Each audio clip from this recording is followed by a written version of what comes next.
नमस्कार दोस्तों, स्वागत है आपका एक बार फिर से मेरे चैनल एसआर एजुकेशन फंडा। जैसा कि मैंने विद्युत अर्थात इलेक्ट्रिसिटी के पार्ट 1 में कहा था कि इसमें हम 60 क्वेश्चन पढ़ेंगे और अगले पार्ट में हम 61 से 120 प्लस क्वेश्चंस पढ़ेंगे। ठीक है, तो हाजिर है आपके सामने विद्युत का पार्ट 2। तो हम विद्युत के पार्ट 1 में आपको 1 से 60 क्वेश्चन पढ़ा चुके हैं। चलिए अब आप पार्ट 2 शुरू करेंगे। इसमें होंगे 61 से 122 MCQs और टोटल हो जाएंगे आपके 120 प्लस क्वेश्चंस। तो चलिए शुरू करते हैं पार्ट 2। इसे मैंने 60 के बाद 61वें नंबर से शुरू किया है। तो चलिए क्वेश्चन नंबर 61 क्या है। निम्नलिखित में से विद्युत रोधी पदार्थ का उदाहरण है। विद्युत रोधी पदार्थ यानी जिसमें से विद्युत प्रवाहित नहीं होती, वो कौन सा है। तो देखिए, डायमंड, डायमंड में से विद्युत प्रवाहित होती है नहीं होती, नहीं होती। कांच, कांच में से भी नहीं होती। अब कई लोग एवोनाइट कर देते हैं, उनको पता नहीं होता, तुक्का मारते समय एवोनाइट कर देते हैं, लेकिन मैं आपको बता देता हूं एवोनाइट जो होता है वो रबड़ ही है। क्या है? रबड़ है।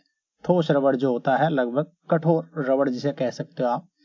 ठीक है, तो इसमें से भी विद्युत धारा पार नहीं होगी। तो आंसर हो जाएगा आपका उपरोक्त सभी। ये सभी के सभी जो है ना, ये विद्युत रोधी पदार्थ हैं। धातु तथा मिश्र धातुओं की प्रतिरोधकता का परिसर निम्नलिखित में से कौन सा है। परिसर यानी रेंज। ठीक है, तो धातु और मिश्र धातुओं की जो प्रतिरोधकता है उसकी रेंज क्या है। उसकी रेंज होती है 10 की पावर -8 ओम से 10 की पावर -6 ओम मीटर। कितनी? 10 की पावर -8 ओम मीटर से 10 की power -6 ohm metre. Option A. ठीक है, अब यदि कुचालक पदार्थों की दे दी जाए तो उनकी होती है ये वाली, 10 की पावर 12 ओम मीटर से 10 की पावर 17 ओम मीटर।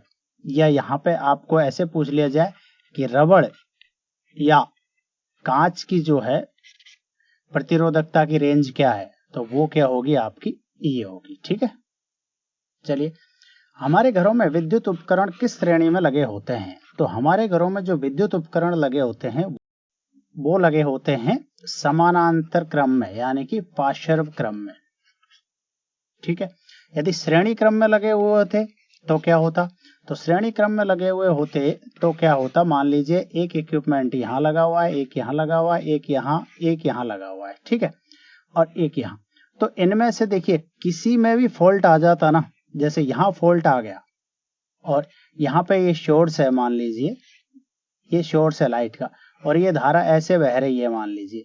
ठीक है, तो यहाँ फॉल्ट आ गया तो ये दोनों में ही लाइट नहीं आएगी। लेकिन समानांतर क्रम में क्या अच्छा होता है कि इस तरीके से ये जुड़े होते हैं, किसी सोर्स है और उससे जुड़े हुए हैं इस तरीके से।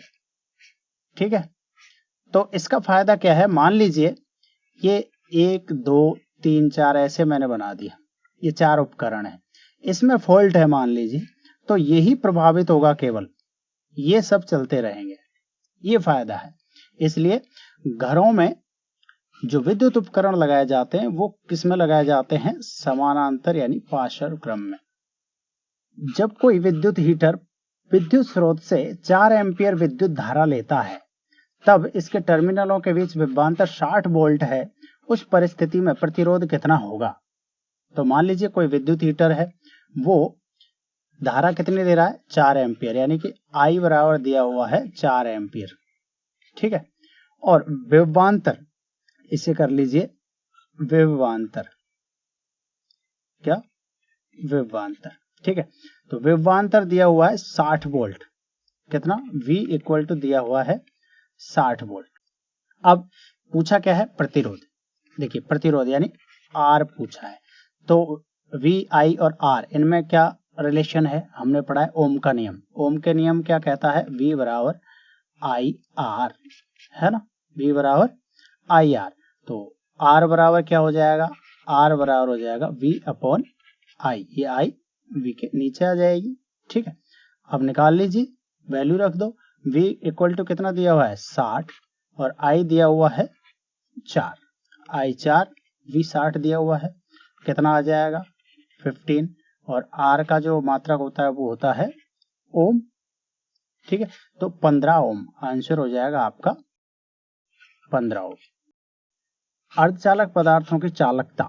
अर्धचालक जो पदार्थ होते हैं उनकी चालकता क्या दे रखा है, ताप बढ़ाने पर बढ़ती है, ताप बढ़ाने पर घटती है, ताप बढ़ाने पर अपरिवर्तित रहती है या ताप बढ़ाने पर शून्य हो जाती है।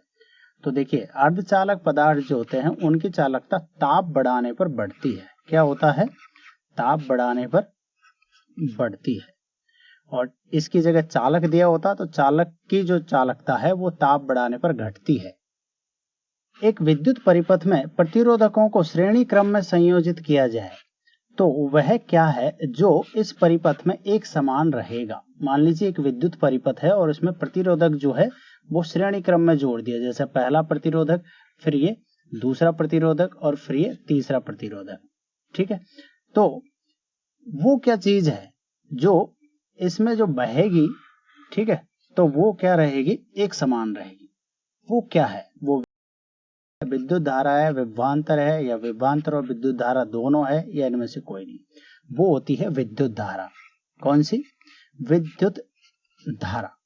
2 एम्पियर यहां है तो 2 एम्पियर ही यहां होगी और 2 एम्पियर ही यहां होगी। नेक्स्ट है, यदि एक विद्युत परिपथ में 2 प्रतिरोधक हैं और वह श्रेणी क्रम में संयोजित है तो परिपथ का कुल विभवांतर कितना होगा।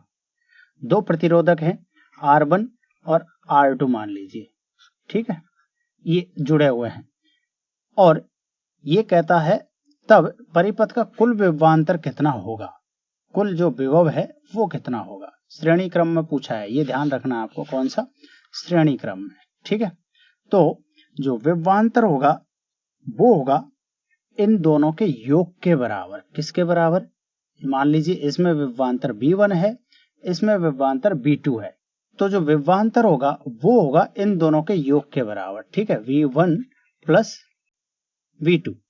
तो आंसर हो जाएगा आपका व्यक्तिगत प्रतिरोधकों के विभवांतर के योग के बराबर। एक लैंप जिसका प्रतिरोध 20 ओम है, जो 4 ओम प्रतिरोध के चालक से 6 वोल्ट की बैटरी द्वारा संयोजित किया गया है, परिपथ का कुल प्रतिरोध तथा परिपथ में प्रवाहित विद्युत धारा का मान क्रम से क्या होगा। ठीक है, दिया हुआ क्या है, देखिए ये 20 ओम और 4 ओम ये दोनों जुड़े हुए हैं 6 वोल्ट की बैटरी से। ये मान लीजिए आपकी बैटरी है, ठीक है, इससे जुड़ा हुआ है एक लैंप और एक जुड़ा हुआ है 4 ओम का प्रतिरोध। ठीक है, अब ये कहता है इसका तो है 20 ओम और इसका है 4 ओम, ठीक है, और इसकी है 6 वोल्ट बैटरी।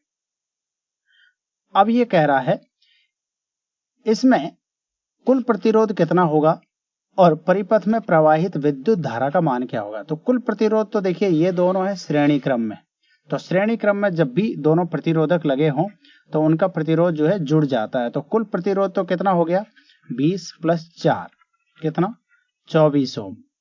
अब कह रहा है वो विद्युत धारा कितनी होगी।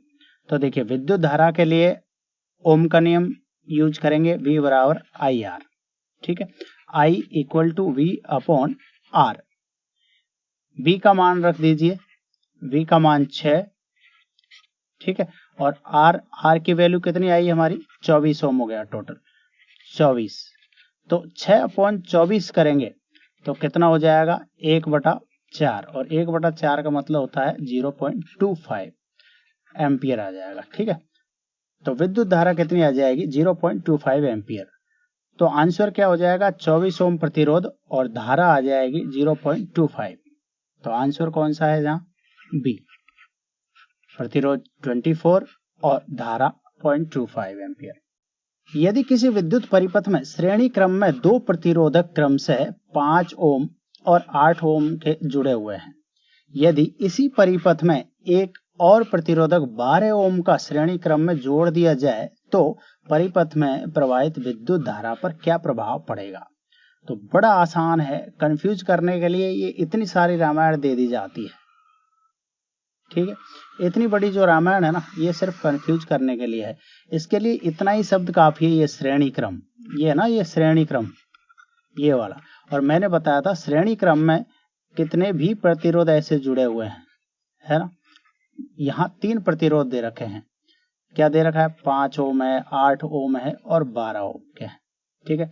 लेकिन श्रेणी क्रम में जब जो धारा बहती है वो क्या रहती है, आपको पता है, अपरिवर्तित रहती है। धारा क्या रहती है, अपरिवर्तित रहती है। अपरिवर्तित मतलब समान रहेगी। कैसी रहेगी, समान बहेगी। ठीक है। तो यहां पर धारा पर क्या प्रभाव पड़ेगा, नियत रहेगी। विद्युत धारा नियत रहेगी। किसी चालक का ताप बढ़ाने पर उसकी चालकता, तो चालक का ताप बढ़ाने पर उसकी चालकता क्या होती है, घटती है। क्या होती है, घटती है। और अर्धचालक का ताप बढ़ाएंगे तो चालकता बढ़ेगी।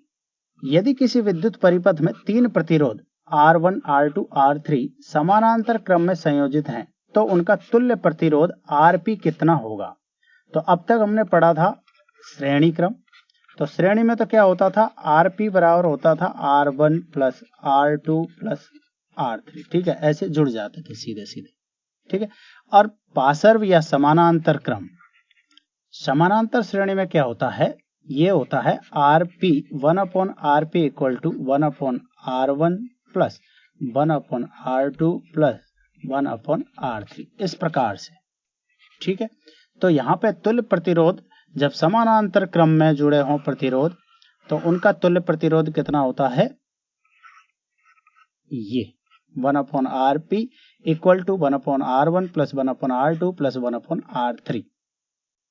किसी विद्युत परिपथ में प्रतिरोधक समानांतर क्रम में जुड़े हो तो प्रत्येक व्यक्तिगत प्रतिरोधक के सिरों पर विभवांतर कितना होगा। यदि समानांतर क्रम में जुड़े हो तो क्या पूछा है, विभवांतर, समानांतर क्रम में विभवांतर। तो ध्यान रखिए, जब समानांतर क्रम में जुड़े हुए हों तो विभवांतर जो होता है वो आपका समान होता है, एक के हर एक के सिरे पे। ठीक है। मान लीजिए इस प्रकार से कोई विद्युत परिपथ है, ये है ना, यहां मान लीजिए मैं सेल जोड़ देता हूं, ये माइनस सिरा, ये प्लस सिरा, और इसमें मैंने इस प्रकार से ये जोड़ दिए प्रतिरोध। ठीक है, ये प्रतिरोध जोड़ दिए। तो यहां पे इनके जो सिरे हैं, ये और ये वाला सिरा, इनके बीच जो विभवांतर होगा ना, ये कितना होगा, ये समान मिलेगा। इसका सिरा यहां से यहां तक, चाहे इसका सिरा ले लीजिए R1, R2, R3, तो तीनों के सिरों पे जो विभवांतर होगा वो कैसा रहता है, समान रहता है। ये ध्यान रखना है आपको। तो समानांतर क्रम में जब प्रतिरोध जुड़े हुए हो तो विभवांतर समान होता है। क्या समान होता है, विभवांतर समान होता है। और श्रेणी क्रम में थोड़ी देर पहले ही बताया था मैंने आपको, जो धारा होती है I, वो समान रहती है। ठीक है। चलिए, यदि किसी विद्युत परिपथ में 3 प्रतिरोधक R1, R2, R3 के मान क्रम से 5 ओम, 10 ओम और 30 ओम है, समानांतर क्रम में जुड़े हुए हैं, तो परिपथ का कुल प्रतिरोध कितना होगा। समानांतर क्रम में बोल रहा है और क्या पूछ रहा है, कुल प्रतिरोध, यानी कि Rp पूछा है ना। Rp इक्वल टू क्या, तो हमने पढ़ा था 1/Rp, समानांतर क्रम में देखिए बटा में आ जाता है। ठीक है, 1/Rp equal to 1/R1 plus 1/R2 plus 1/R3। ये समानांतर क्रम में तुल्य प्रतिरोध इस टाइप से निकालते हैं। ठीक है। तो देखिए यहाँ क्या हो जाएगा, 1/Rp इक्वल टू 1/5 ओम, 10 ओम और 30 ओम, 1/5 प्लस 1/10 प्लस 1/30। ठीक है, 1/5 प्लस 1/10 प्लस 1/30, इनका लघुत्तम समापवर्तन ले लीजिए, कितना आएगा, 30। कितना आएगा, 30। तो ये 6 बार डिवाइड होगा, प्लस ये इससे 3 बार डिवाइड होगा और ये इससे 1 बार। तो कितना आया आपका, 10/30। ठीक है, 10/30 को सॉल्व करिए, ये कितना आ जाएगा, 1/3 है ना। तो 1/Rp इक्वल टू 1/3, दोनों को उल्टा कर दो। ठीक है, तो Rp बराबर कितना आ जाएगा, 3 ओम। आंसर हो जाएगा 3 ओम तुल्य प्रतिरोध आ जाएगा। नेक्स्ट है, निम्नलिखित में से किसमें विद्युत धारा के तापीय प्रवाह को उपयोग किया जाता है, तापीय प्रभाव को उपयोग किया जाता है किसके? विद्युत धारा के। ठीक है, विद्युत धारा का तापीय प्रभाव उपयोग किया जाता है विद्युत हीटर में और विद्युत बल्ब में, पंखे में नहीं, क्योंकि पंखे में तो इसको गतिज ऊर्जा में बदल देते हैं, है ना, घूमता है ना। ठीक है, तो विद्युत हीटर और विद्युत बल्ब। तो आंसर हो जाएगा आपका केवल बी और सी। ऊर्जा के उपभोग की दर को क्या कहा जाता है? ऊर्जा के उपभोग की दर को, या फिर आप ये कह सकते हो कार्य करने की दर है, उसे क्या कहते हैं? तो ऊर्जा के उपभोग की दर या ऊर्जा के क्षय की दर, ठीक है, इसको कहते हैं शक्ति। क्या कहते हैं? शक्ति। नेक्स्ट है, निम्नलिखित में से स्रोत द्वारा परिपथ में निवेशित शक्ति P बराबर क्या होता है? P बराबर क्या है? शक्ति। शक्ति क्या होती है? कार्य करने की दर या क्षय, ऊर्जा के क्षय की दर। ऊर्जा कब क्षय होगी? जब कार्य करोगे। ठीक है, तो P का मतलब हो गया W/T, कार्य करने की दर। जब आ जाए, किसी भी चीज की दर आ जाए तो नीचे समय आ जाएगा। ठीक है, ऊपर कार्य नीचे समय, तो W/T। अब हमने पढ़ा था ये जो कार्य है इसका यूज कहाँ हुआ था? तो हमने पढ़ा था एकांक आवेश को, है ना, ले जाने में किया गया जो कार्य है वो होता है विभवांतर के बराबर, V = W/Q। ठीक है, तो W बराबर क्या हो जाएगा? W बराबर VQ। ठीक है, तो यहां रख दो W का मान VQ/T। ठीक है, और Q आवेश क्या था? आवेश बराबर हमने पढ़ा था IT, है ना। IT यानी कि जो धारा होती थी वो आवेश प्रवाह की दर होती थी, I = Q/T, और यहां से आता है Q बराबर IT। ठीक है, अब ये IT रख दो यहाँ पे Q का मान, तो V × IT/T, तो T से T कट जाएगा और क्या रह जाएगा? VI। तो P बराबर क्या आ गया आपका? VI। तो आंसर हो जाएगा P = VI। तो शक्ति बराबर किसके होती है? VI के बराबर। ये आप याद रखिए, कई जगह काम में आएगा। यदि स्रोत द्वारा परिपथ में निवेश शक्ति P है तो समय T में स्रोत द्वारा परिपथ को प्रदान की गई ऊर्जा होगी। अब ऊर्जा पूछी है। ठीक है, तो जो ऊर्जा होती है ये क्या होती है? ये होती है जो शक्ति है वो गुणा समय, कितने समय तक शक्ति लगाई गई वो ऊर्जा हो जाएगी। ठीक है, तो P × T, तो आंसर हो जाएगा आपका ऑप्शन बी। निम्नलिखित में से कौन सा समीकरण जूल के तापीय नियम को दर्शाता है, जहां H ऊष्मा हो, I विद्युत धारा और R क्या है? प्रतिरोध और T समय है। ठीक है, तो ऊर्जा हमने अभी पढ़ा था, H कह लो उसको। ठीक है, तो H = क्या है? H = हमने पढ़ा था P × T। ठीक है, अब P × T से तो यहाँ काम चलेगा नहीं, क्योंकि यहाँ तो HRT, IRT, I²RT ये दे रखे हैं H बराबर, तो इसको चेंज कर लीजिए। P बराबर क्या पढ़ा था हमने? VI × T हो गया।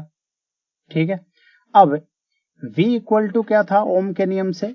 IR, V बराबर IR, इसका मान IR रख दो, × I रह गया और × T।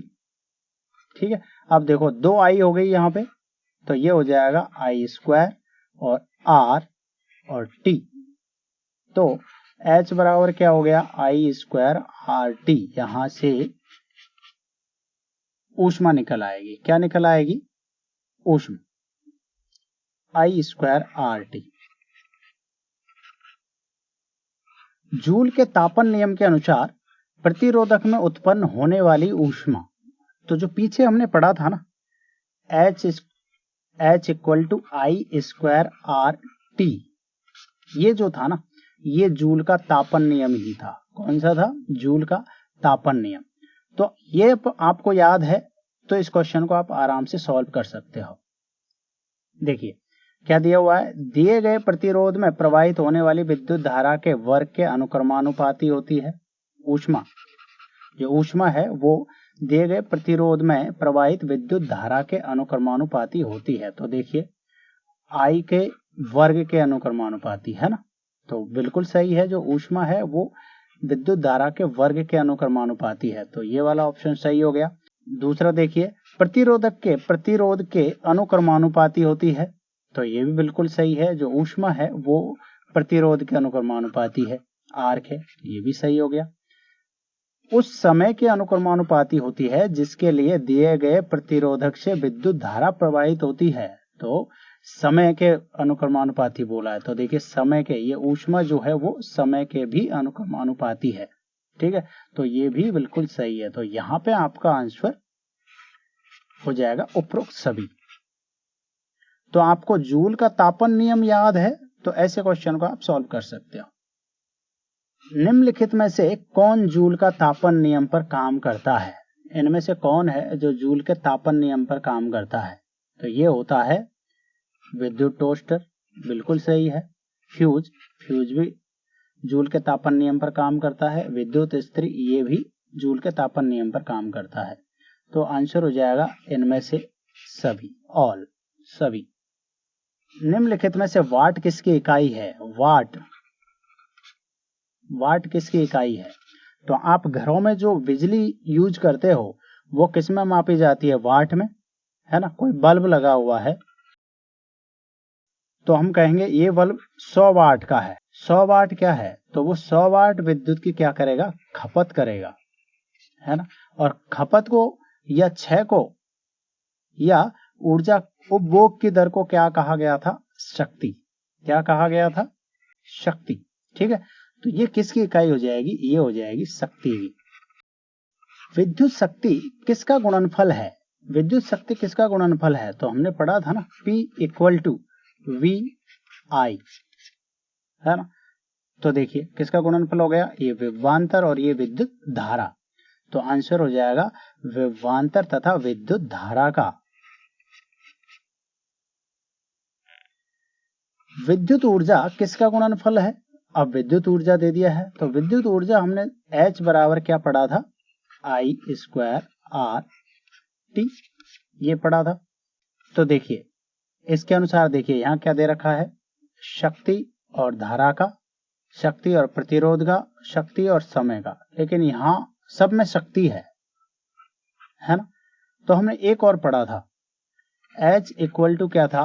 P इंटू टी, और इसी से ये आया था। तो सीधा सीधा यहां से आ जाएगा, है ना। शक्ति और समय, P शक्ति है और T क्या है? समय है। तो शक्ति और समय का ऑप्शन हो जाएगा सी, शक्ति और समय का। 1 किलोवाट घंटा किसके बराबर होता है? 1 किलोवाट घंटा, 1 किलोवाट घंटा, ठीक है, 1 kWh, ये किसके बराबर होता है? तो 1 किलोवाट घंटा जो होता है वो होता है 1 यूनिट के बराबर। किसके बराबर? यदि कोई विद्युत हीटर विद्युत स्रोत से 4 एम्पीयर विद्युत धारा लेता है, तब इसके टर्मिनलों के बीच विभवांतर 60 वोल्ट है। यदि विभवांतर को बढ़ाकर 120 वोल्ट कर दिया जाए तो उस समय विद्युत हीटर कितनी विद्युत धारा लेगा? तो देखिए ये कहता है कि जो हीटर है वो 4 एम्पीयर जब धारा ले रहा है, I इक्वल टू 4 एम्पीयर, तो उस समय विभवांतर V होगा कितना? 60 वोल्ट, है ना। और फिर ये कह रहा है कि इसको बढ़ाकर हम 120 वोल्ट कर दें V को, तो उस समय धारा कितनी होगी? ठीक है, तो पहले तो हम यहां से निकालेंगे प्रतिरोध। क्या निकालेंगे? प्रतिरोध, ठीक है। तो हमने पढ़ा था V equal to I R, Ohm का नियम। ये बहुत काम आने वाला है ओम का नियम ऐसे क्वेश्चंस में। तो देखिए विभवांतर, धारा और प्रतिरोध, तो प्रतिरोध बराबर R इक्वल टू हो गया V अपॉन आई। यहाँ V दे रखा है 60 वोल्ट और धारा 4 एम्पियर, तो 60 बटा 4, ये आ गया आपका 15 ओम। कितना आ गया प्रतिरोध? 15 ओम। तो देखिए आपको यहाँ अब ओम ज्ञात हो गया, यानी कि प्रतिरोध ज्ञात हो गया। अब धारा निकाल सकते हो। जब 120 वोल्ट कर दिया जाए तो प्रतिरोध उसमें पता है ही अपन को 15 ओम है, तो धारा कितनी हो जाएगी, तो यहाँ पे भी वही फॉर्मूला लगा दो, V equal to I R. ठीक है, अब आपको I यहाँ से निकाल सकते हैं, I equal to V upon R हो जाएगा। ठीक है, देखो V कितना है 120 अपॉन 15, तो ये आ जाएगा 8 एम्पियर। ठीक है, तो आंसर हो जाएगा आपका 8 एम्पियर। यदि किसी विद्युत बल्ब के तंतु का प्रतिरोध 1200 ओम है तो यह बल्ब 220 वोल्ट स्रोत से कितनी विद्युत धारा लेगा। तो यहां पर क्या दिया हुआ है आपको, R इक्वल टू दिया हुआ है 1200 ओम। ठीक है, और V इक्वल टू दिया हुआ है 220 वोल्ट। ठीक, अब देखिए निकालने का है विद्युत धारा I, तो V इक्वल टू होता है IR, तो I इक्वल टू क्या हो गया V अपॉन R। ठीक है, V कितना दिया हुआ है 220 है ना, और R दिया हुआ है 1200 ओम, 1200, इससे ये काट दो, और इसको जब सॉल्व करोगे तो ये आता है 0.18, कितना आता है 0.18 एम्पियर। तो आंसर हो जाएगा आपका 0.18 एम्पियर धारा लेगा उस समय। हमारे घरों में आने वाली विद्युत धारा किस प्रकार की होती है, किस प्रकार की होती है। तो हमारे घरों में जो विद्युत धारा आती है वो किस प्रकार की होती है, वो होती है प्रत्यावर्ती धारा। कैसी, प्रत्यावर्ती धारा, अल्टरनेटिव करंट, और ये होता है डीसी। ठीक है, और ये होती है एसी। तो हमारे घरों में कौन सी आती है, एसी। चालकता का मात्रक क्या है, चालकता का क्या मात्रक है, चालकता का मात्रक होता है प्रतिरोध का उल्टा, प्रतिरोधकता और चालकता दोनों उल्टी हो गई। ठीक है, तो चालकता का मात्रक हो गया ओम इनवर्स, या इसको ऐसे लिख सकते हो ओम माइनस 1। ठीक है, या लिख सकते हो 1/ओम। ठीक, निम्नलिखित में से चालकता का मात्रक है, फिर से चालकता का मात्रक दे दिया है, तो ये तो हमने पढ़ा है अभी, बिल्कुल सही है। तो ये 3 ऑप्शन भी आपको पढ़ने हैं। कई बार क्या होता है आदमी ओम माइनस पढ़ा और इसको टिक करके चला गया। ठीक है, तो ये क्वेश्चन आपका सही नहीं होगा। तो मोह भी चालकता का मात्रक होता है और सीमेन भी चालकता का मात्रक होता है। तो ये ओम इनवर्स जो है ना, ओम इनवर्स या 1/ओम, इसी को क्या कहते हैं, मोह। ठीक है, ऐसे लिखा रहता है ओम इनवर्स या मोह। ठीक है, यह इसका मात्रक सीमेन भी लिखा रहता है। क्या रहता है, सीमेन भी इसी का मात्रक होता है, किसका, चालकता का। तो ये तीनों के तीनों मात्रक चालकता के हैं। आंसर हो जाएगा आपका उपरोक्त सभी। विशिष्ट प्रतिरोध की इकाई क्या है, इसकी इकाई होती है ओम मीटर। क्या होती है, ओम मीटर। ताप बढ़ाने पर चालक की प्रतिरोधकता, चालक की जो प्रतिरोधकता है वो क्या होती है, बढ़ती है। ताप बढ़ाने पर चालक की प्रतिरोधकता बढ़ती है, जबकि चालकता क्या होती है, घटती है। नेक्स्ट है ताप बढ़ाने पर अर्धचालक की प्रतिरोधकता।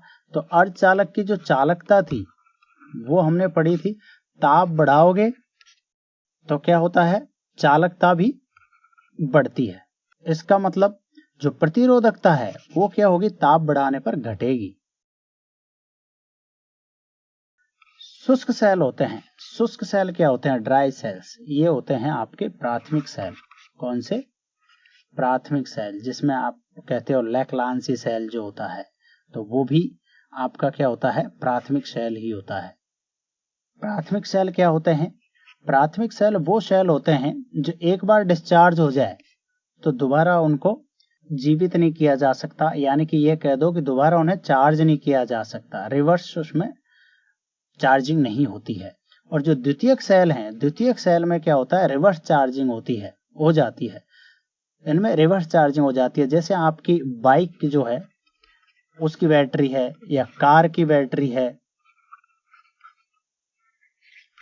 ये सब क्या है, ये द्वितीयक सेल के उदाहरण है। और प्राथमिक सेल के क्या है, प्राथमिक सेल के जो आपकी घड़ी जो होती है, दीवार घड़ी, उसका जो सेल है वो, या फिर आपकी जो टॉर्च होती है उसका सेल है, ये सब प्राथमिक सेल के उदाहरण है।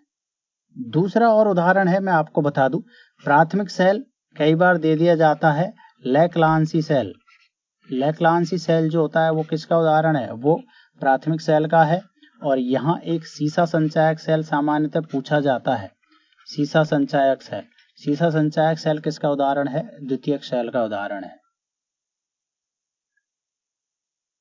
इलेक्ट्रॉन वोल्ट किसका मात्रक होता है, इलेक्ट्रॉन वोल्ट, एक इलेक्ट्रॉन वोल्ट जो होता है वो जूल के बराबर होता है। ठीक है, एक जूल के बराबर।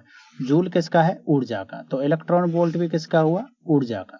किसका, ऊर्जा का। निम्नलिखित में से कौन सा प्राथमिक सेल है, प्राथमिक सेल कौन सा है, Daniell cell, Leclanche cell, voltage cell. तो ये तीनों के तीनों जो सेल हैं ये प्राथमिक सेल के उदाहरण है, चाहे डैनियल सेल है या लैक्लांसी सेल है या वोल्टेज सेल है, उपरोक्त सभी। विद्युत ऊर्जा का व्यवहारिक मात्रक क्या है, विद्युत ऊर्जा का व्यवहारिक मात्रक जो हम पढ़ते हैं, एक तो होता है यूनिट, कितने यूनिट खर्चा हुआ, ठीक है, और दूसरा होता है किलोवाट घंटा, ठीक है, kWh, ठीक है। तो ये दोनों ही जो मात्रक है वो व्यवहारिक मात्रक है, आंसर हो जाएगा उपरोक्त दोनों।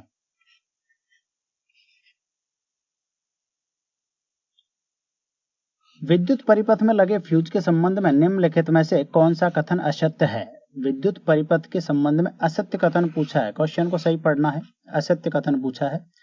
पहला दे रखा है फ्यूज तार लेड तथा टिन का मिश्र धातु है, तो ये बिल्कुल सही है। जो फ्यूज तार होता है ना वो लेड यानी पीवी और टिन SN इसका मिश्र धातु होता है।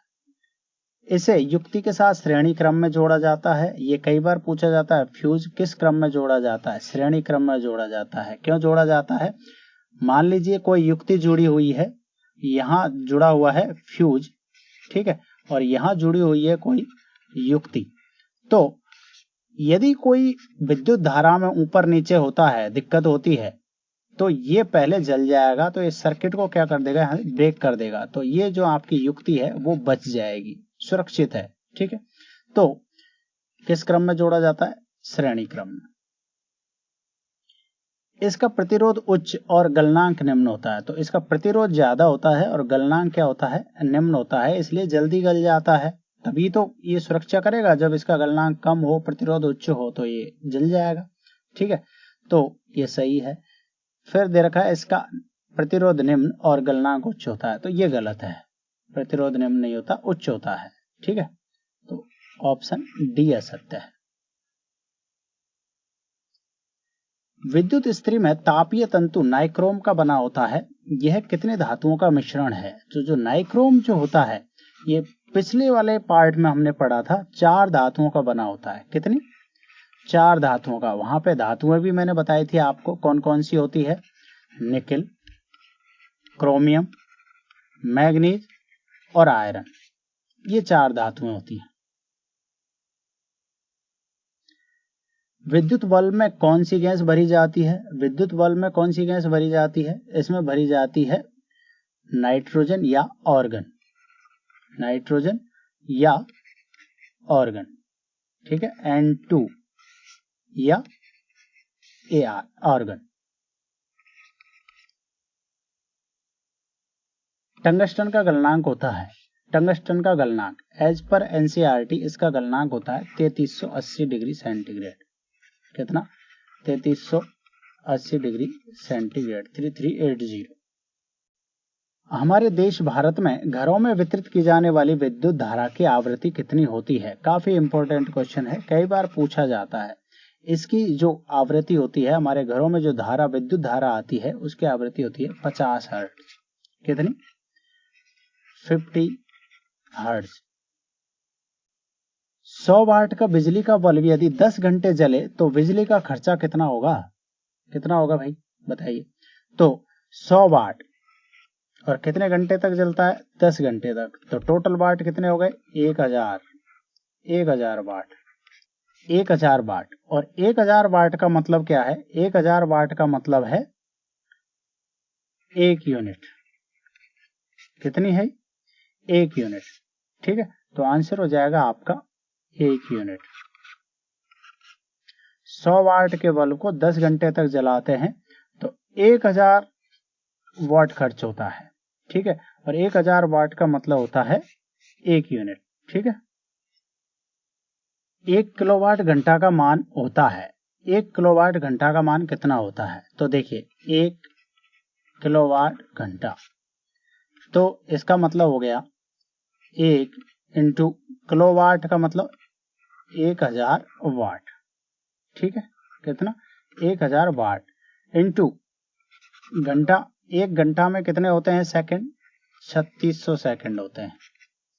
ठीक है, इसको चेंज कर दीजिए आप, ये जूल में आ जाएगा। ठीक है, वाट सेकंड। तो यहां हो जाएगा आपका 1 इंटू 1000 को लिख सकते हो 10 की पावर 3 गुणा 3600 को क्या लिख सकते हो आप? 3.6 गुणा 10 की पावर 3। ठीक है, तो क्या आ गया आपका? यहां से ये आ गया 10 की पावर 3 और 10 की पावर 3, ये दोनों मल्टीप्लाई होंगे तो ये आ जाएगा, इसको और इसको मल्टीप्लाई करेंगे तो 3.6, और इन दोनों को मल्टीप्लाई करेंगे तो आ जाएगा 10 की पावर 6 जूल। ठीक है, 3.6 इंटू 10 की power 6 joule. Answer option A. बिजली की खपत का बिल किसके मापन पर आधारित होता है? बिजली की खपत का जो बिल है वो किसके मापन पर आधारित होता है? हम कहते हैं यूनिट। यूनिट कहां से आई? यूनिट आती है कितने वाट आपने बिजली खर्च की है ना? क्योंकि 1000 जो वाट होती है आपकी, वो होती है 1 यूनिट के बराबर। ठीक है, तो अल्टीमेटली क्या है? वाट। किसके मापन पर आधारित होती है? वाट के मापन पर। यदि 60 वाट का बल्ब प्रतिदिन 5 घंटे प्रयोग किया जाए तो 30 दिन में कितने यूनिट बिजली खर्च होगी? 60 वाट का बल्ब है। ठीक, अब ये 5 घंटे डेली जलता है। कितना?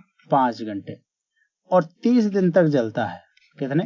तो दिन को भी गुणा कर दीजिए। ठीक है, तो 60 मल्टीप्लाइड बाई 5 मल्टीप्लाइड बाई 30 कितना आ जाएगा? 9000 वाट, और 9000 वाट का मतलब हो गया 9 यूनिट। ठीक है, तो आंसर आ जाएगा आपका 9 यूनिट। एक मकान में 2 बल्ब लगे हैं, उनमें से एक बल्ब दूसरे से अधिक प्रकाश देता है, तो इनमें से कौन सा कथन सही है? एक बल्ब दूसरे से अधिक प्रकाश देता है, इसका मतलब क्या हो गया? ये कहता है प्रकाश के दीप्ति रेजिस्टेंस पर निर्भर नहीं करती। रेजिस्टेंस मतलब प्रतिरोध, इस पर निर्भर नहीं करती, तो ये गलत है। रेजिस्टेंस पर निर्भर करती है। दोनों बल्बों में रेजिस्टेंस समान है तो सेम लाइट होगी। ठीक है, तो ये भी गलत है, क्योंकि जिसमें रेजिस्टेंस ज्यादा होगा वो कम चमकेगा, और जिसमें रेजिस्टेंस कम होगा वो अधिक चमकेगा। तो देखिए नेक्स्ट क्या है? अधिक प्रकाश वाले बल्ब में रेजिस्टेंस अधिक है, तो ये भी गलत है, क्योंकि अधिक प्रकाश कब देगा? जब रेजिस्टेंस कम हो। कैसा हो? कम हो, तो ये गलत हो गया। कम प्रकाश वाले बल्ब में रेजिस्टेंस अधिक है, ये सही है। कम प्रकाश क्यों है उसका? क्योंकि उसमें रेजिस्टेंस अधिक है, तो आंसर डी आपका सही हो जाएगा। निम्नलिखित कथनों पर विचार कीजिए। एक साधारण बिजली के बल्ब का अपेक्षाकृत कम जीवन होता है। साधारण जो बिजली है उसका जो बल्ब है, जो साधारण बिजली का बल्ब है उसका जीवन कम क्यों होता है? तो कथन दे रखे हैं, क्योंकि फिलामेंट का तार एक समान नहीं होता। तो ये भी बिल्कुल सही है, फिलामेंट का जो तार है वो एक समान नहीं होता है, कहीं पतला होता है कहीं मोटा होता है। ठीक है, अब कहा है बल्ब पूर्ण रूप से निर्वातित नहीं किया जा सकता, तो ये भी सही है, पूरी तरीके से उसको 100% निर्वातित नहीं कर सकते। कुछ गैस उसमें रह जाती है जो भी उसका ऑक्सीडेशन कर देती है, समय के साथ उसको कोरोड करती है, ऑक्सीडेशन कर देती है। फिलामेंट के सहायक तार उच्च ताप पर पिघल जाते हैं, तो जो फिलामेंट जो है आपका, उसके जो सहायक तारों से ये ऐसे जुड़ा रहता है वो क्या होता है? वो पिघल जाते हैं। तो ये भी बिल्कुल सही है। तो इसका मतलब क्या हो गया, उपयुक्त कथनों में से कौन कौन से कथन सही है, तो हो गए 1, 2 और 3, तीनों के तीनों कथन ही सही हो गए। यदि एक तार में प्रति सेकंड 6.25 इंटू 10 की पावर 18 इलेक्ट्रॉन एक सिरे से दूसरे सिरे की ओर प्रवाहित हो रहे हैं, तो उस चालक तार में विद्युत धारा का मान कितना होगा। बड़ा ट्रिकी क्वेश्चन है।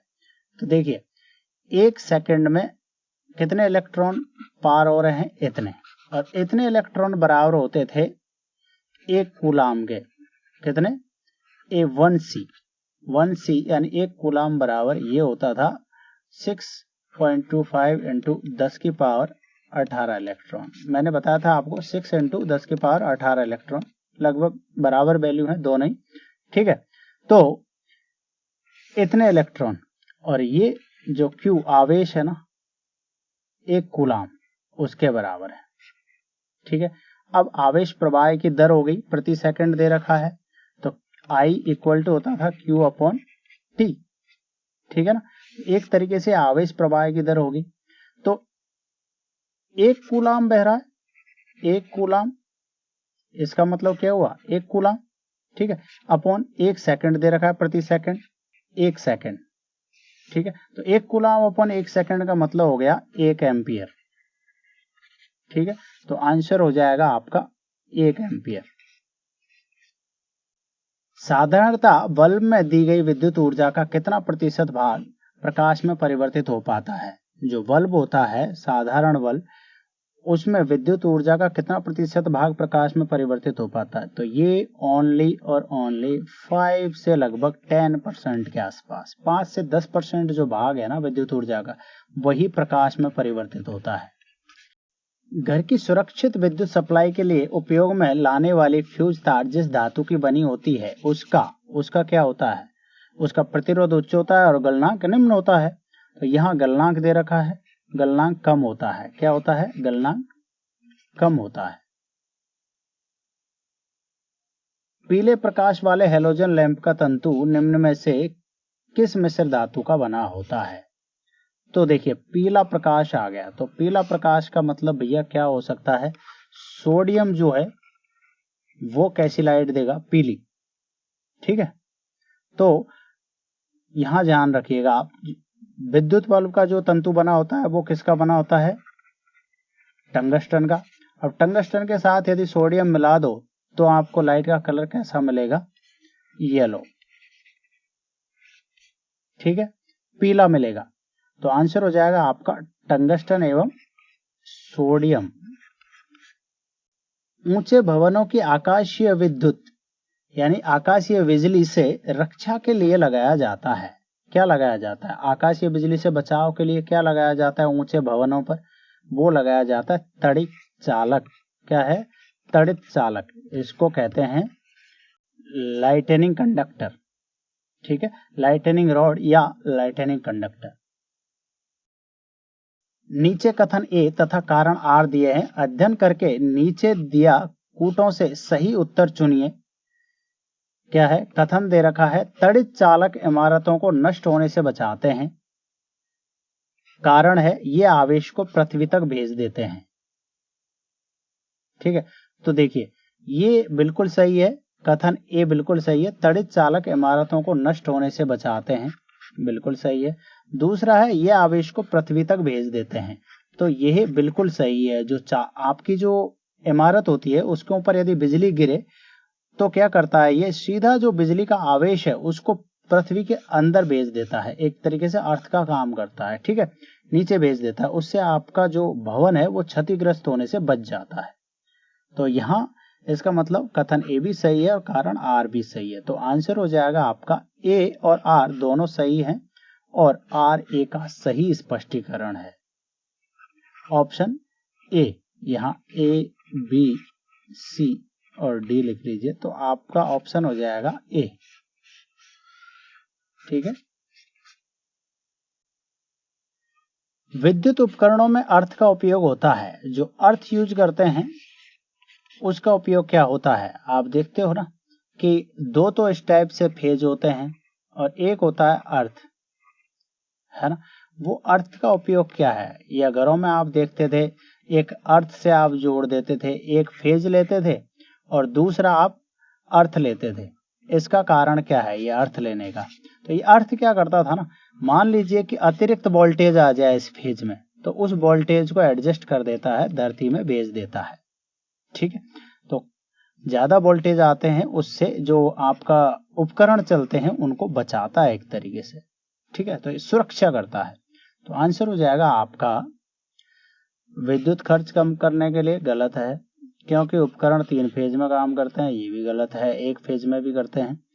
सुरक्षा के लिए आंसर हो जाएगा आपका ऑप्शन सी, सुरक्षा के लिए। मानव शरीर शुष्क मानव शरीर के विद्युत प्रतिरोध के परिमाण की कोटि क्या है? क्या परिमाण की वैल्यू क्या है? वो होती है 10 की पावर 6 ओम।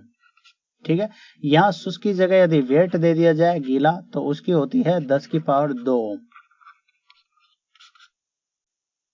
सामान्य ट्यूबलाइट में कौन सी गैस होती है? सामान्य ट्यूबलाइट में कौन सी गैस होती है? ये होती है एक तो ऑर्गन, और ट्यूबलाइट में मरकरी की जो वाष्प है वो भरी रहती है।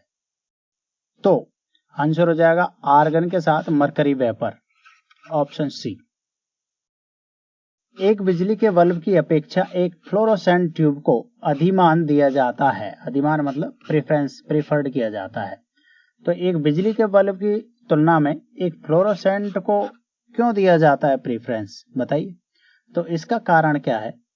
यहाँ क्या दिया हुआ है, इसमें प्रकाश प्रसारी विकिरण करने हेतु अधिक बाह्य सतह होती है। गलत है, विकिरण करने के लिए बाह्य सतह का कोई मीनिंग नहीं है। ठीक है, नेक्स्ट है वोल्टेज के उतार चढ़ाव का प्रभाव इस पर नहीं पड़ता, तो ये भी गलत है। ट्यूब में इलेक्ट्रिकल ऊर्जा लगभग पूर्ण रूप से 100% प्रकाश में परिवर्तित हो जाती है। ट्यूब में इलेक्ट्रिकल ऊर्जा 100% नहीं होती है, लगभग 20-25% जो ऊर्जा है वही प्रकाश में परिवर्तित हो पाती है। ठीक है, तो ये भी गलत है। इसका मतलब ये तीनों ही नहीं है, तो आंसर हो जाएगा इनमें से कोई नहीं। अब आपको मैं यार सही आंसर ही बता देता हूं। बल्ब की बजाय फ्लोरोसेंट ट्यूब क्यों काम में ली जाती है? क्योंकि ये सिर्फ 5 से 10% जो विद्युत ऊर्जा है उसी को काम में लेता है, यानी कि वही ऊर्जा प्रकाश में परिवर्तित हो पाती है।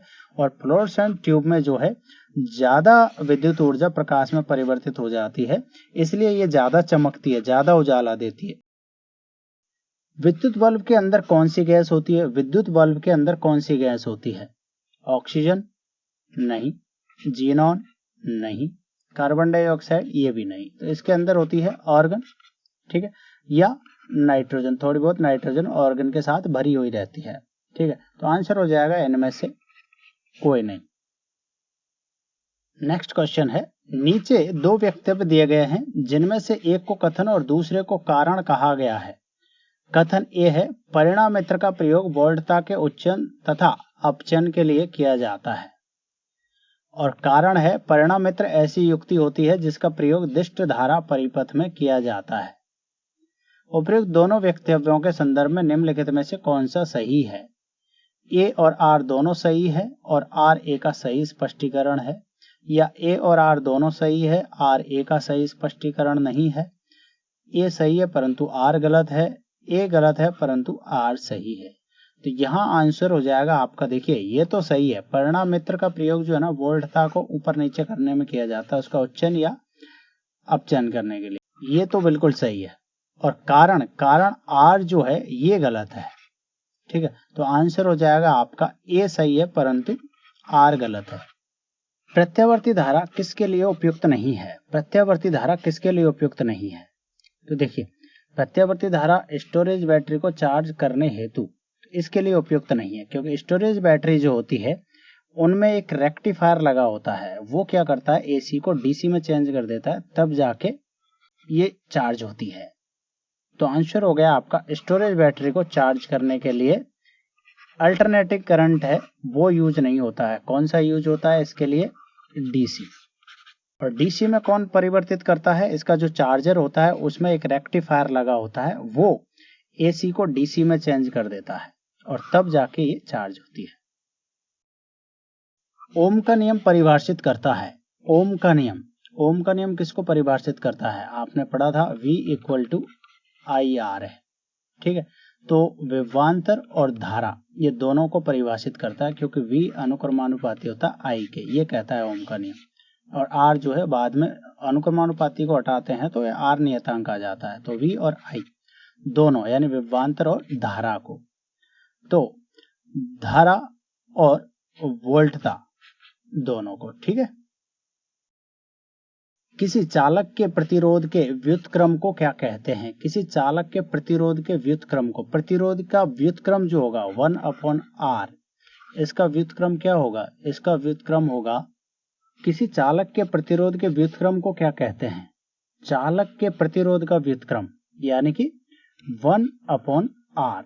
ये किसका व्युत्क्रम होगा? प्रतिरोध का उल्टा। तो प्रतिरोध का उल्टा क्या होता है? चालकता। क्या होता है? चालकता। तो उस चालक की जो चालकता होगी वो प्रतिरोध का व्युत्क्रम होगी, ठीक है। तो चालक की चालकता। तो यहां होते हैं दोस्तों आपके विद्युत से रिलेटेड 120 प्लस MCQ समाप्त। 122 क्वेश्चंस आपने इसमें पढ़े, ठीक है। तो ये होते हैं समाप्त। उम्मीद करता हूं कि आपको इलेक्ट्रिसिटी क्लियर हो चुकी होगी। तो थैंक यू दोस्तों। यदि वीडियो अच्छा लगा हो तो प्लीज लाइक करिए, शेयर करिए और सब्सक्राइब करना मत भूलिएगा। तो मिलते हैं नेक्स्ट वीडियो में।